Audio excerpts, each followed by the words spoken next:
There is actually in this country a hatred toward white people. It is undeniable. The worst thing that you can be in this country, far from what they're telling you, I would say two things. First and foremost, a black child in the womb of its mother. That is the most unsafe place for a black child to be. The second thing is a white straight male, right? Because they perceive that as being too normal, right? It's too normal for you to be a white straight male.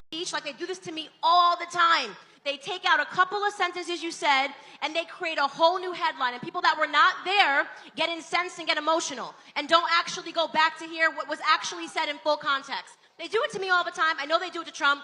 He has denounced so many times. It's something north, somebody counted, of 24 times, and it's on his Twitter feed. So if you want to fact check me, go back to a couple of weeks ago when the shootings happened. He said, America is no place for white nationalism and white supremacy that has to be tackled. I'm paraphrasing. You can go find it. Although he calls himself a nationalist. Secondly, he calls himself a nationalist.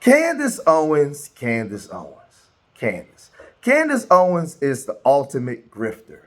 You know, she's the woman that when she first came on the scene, she was hardcore pro-black. She had an issue when she was in college where she had to sue some whites because of racism, right? And she ended up winning, right? When she came on the scenes on YouTube, she had the fist in the air. She was champion for blackness. But somewhere along the way, there was a shift.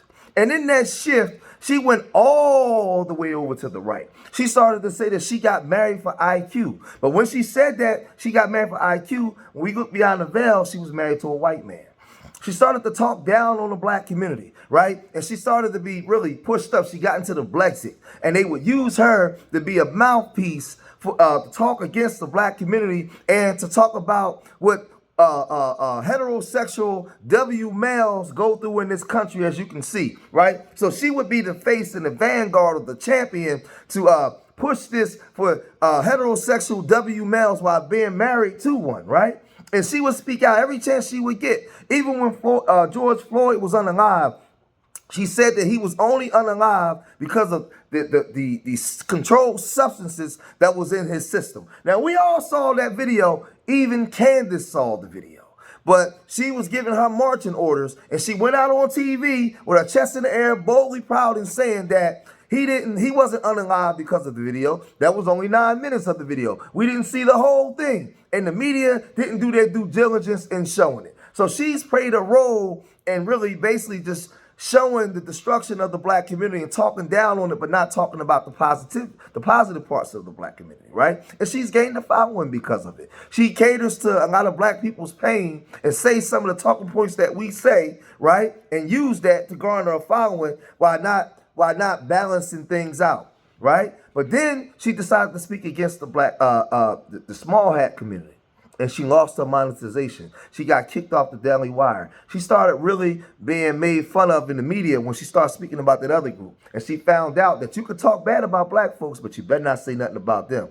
And she started getting her wake-up call. But then she had Nick Fuentes on her show. And Nick Fuentes is a known admitted racist, right? And he was saying a lot of derogatory things about black people, and she didn't give no pushback. But after their interview, she said that she was coming for him and she had some choice words for him. Well, Nick Fuentes took umbrage with that, and he went on his channel and really read her the riot act. And he said this. Above all else, put some respect on my name. And I hit the nail on my head at the end. I kind of went off. And I said, look, I was 17. What's your excuse? You know, you got married later than me. You got red-pilled later than me. You became a truth teller later than me. And you haven't gone through a fraction of what I've gone through. And she wants to call me out. That's what she texted me. She goes, I'm calling you out. And my response to that is, you have no right to call me out. And maybe it's time for you as a woman to sit down and shut up. That's me, a man. You want to say, make me a sandwich? Okay, this is me, a man, telling you, a woman, to sit down and shut the up before you call out anybody else. Sit down and shut the up. I'm so sick of it. She's got her book, Make Me a Sandwich. That's the book cover. Her book cover is her sitting cross-legged. I'm going to sit her book is her sitting cross-legged, make him a sandwich. Okay. You want that, huh? All right. Well, hey, listen, Daddy's home. Hey, a real man is home. I'm pulling up my sleeves. You want to call me out? Sit down and shut the up. That's what a man has to say. And make me a sandwich and make it good. Turkey and provolone. Can you handle that? But I did eat last night. Turkey and provolone. That's how I feel. And honestly, that's how I feel about it. Yeah. Make him a sandwich. And then she's going to give me, she texts me on Friday, I'm calling you out. I've had enough of you calling me out. You cannot call me out. 1, you are a woman. 2, you have not gone through a fraction of what I have gone through. You know nothing. I have been on this since 2017, since I was 18 years old. You want to call me out? And that's, honestly, that's the epitome of it all. Before you call out anybody, how about a shred of humility? How about an ounce of self-awareness? Why don't you observe the fact that while you had a contract at Daily Wire, Turning Point USA, InfoWars, book deals, and by the way, because you're a black woman, because you are a semi-articulate black woman, you're like Obama. She don't talk with that Negro dialect. She was a black woman who did the conservative grift, and she rode that tokenism doing Blexit for 10 years, making millions of dollars, and then married into a wealthy family, and then discovered there's something going on with Israel after only everybody started to notice. Now you want to call me out, the OG?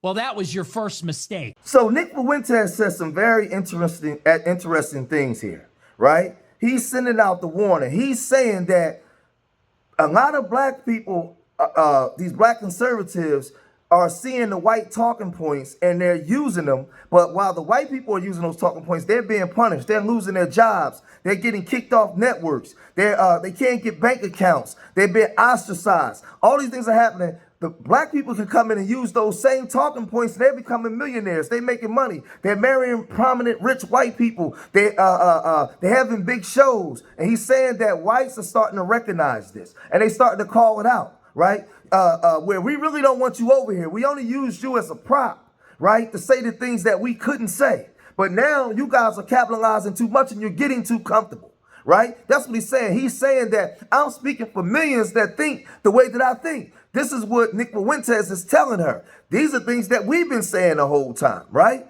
When you look at Jason Fatlock, right? He called Jason Fatlock out for the same thing, saying that you are a token, right? We know who you are. We see you. We gave you that position. We allow you to do this. We know that you talk bad about your own people. We don't allow you to talk bad about us. You better not say nothing about us. You better not you better say that racism is over. When you hear black people say anything about institutional systematic racism, you better say that they're being victims. They're victimizing themselves. You better use all the talking points that we give you. Now they're starting to turn, the tides is turning because they're saying, you know what, we don't need you no more. We got that man in office now, and you're not going to talk down to me when we gave you that seat.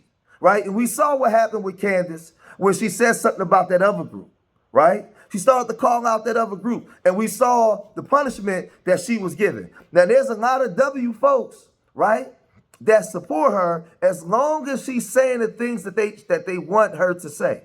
We saw ABL, Anthony Brian Logan, when that situation happened with Carmelo Anthony, and he gave his stance on the Carmelo Anthony situation, we saw W America eviscerate him. They turned against him because the one time, you got one time in that community to mess up. The one time you say something that they disagree with, they coming after you. And they coming,